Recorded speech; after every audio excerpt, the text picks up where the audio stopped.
Former President Donald Trump, never one to shy away from controversy, launched a blistering attack on Senate Majority Leader Chuck Schumer. At a recent rally, Trump accused Schumer of being a Palestinian and a proud member of Hamas. The context for this inflammatory statement? Schumer's attendance at Israeli Prime Minister Benjamin Netanyahu's address to Congress. Trump seized on Schumer's decision to nod rather than shake Netanyahu's hand, twisting it into a sign of disloyalty to Israel. Schumer, a proud Jew and staunch supporter of Israel, quickly refuted Trump's claims. He clarified that his attendance demonstrated the strong bond between the U.S. and Israel. However, he also emphasized his disagreement with some of Netanyahu's policies, particularly those related to the ongoing Gaza conflict. Trump's accusations, widely condemned as baseless and dangerous, highlight the increasingly bitter partisan divide in the U.S. They also underscore the volatile nature of the Israeli-Palestinian conflict and its potential to inflame tensions even on American soil. Schumer, visibly angered by Trump's accusations, did not mince words. He dismissed Trump's rant as the desperate flailing of a politician watching his poll numbers dwindle. This sentiment resonated with many who see Trump's recent actions as a frantic grasp for relevance. Schumer, the highest-ranking Jewish official in the U.S. government, has a long and complicated history with Israel. He's been a vocal critic of some Israeli policies, particularly those related to settlements in the West Bank. However, he's also been a staunch defender of Israel's right to exist and defend itself. Schumer's response to Trump's attack was measured but firm. He refused to be baited by Trump's inflammatory rhetoric, choosing instead to highlight his own record of support for Israel. Schumer's calm demeanor under fire stood in stark contrast to Trump's increasingly erratic behavior. It served as a reminder that, even in the face of outrageous accusations, it's possible to remain dignified and focused on the issues.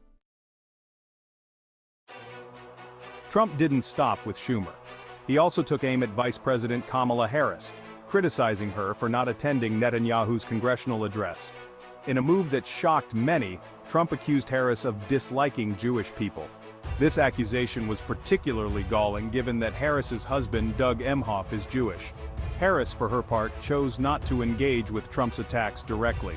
She met with Netanyahu days after his speech and reiterated the U.S.'s commitment to Israel's security. However, Harris's silence should not be mistaken for weakness. Her actions, particularly her work to combat antisemitism, speak louder than Trump's empty words. Section 4. A pattern of controversy.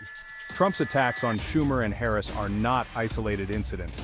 They fit into a larger pattern of inflammatory rhetoric and divisive politics that have become all too familiar during his time in the public eye. From his comments about Mexican immigrants to his attacks on Muslim-majority countries, Trump has repeatedly shown a willingness to exploit racial and religious divisions for political gain. His comments about Schumer and Harris are particularly troubling given the recent rise in anti-Semitic incidents in the U.S. Trump's words, whether intentional or not, have the power to embolden those who harbor hatred toward Jews. Trump's defenders argue that his words are often taken out of context or that he's simply not a politically correct person. However, there's a big difference between being politically incorrect and using language that is deliberately hurtful and divisive. Section 5. A call for decency. In the wake of Trump's latest tirade, Schumer delivered a powerful speech on the Senate floor.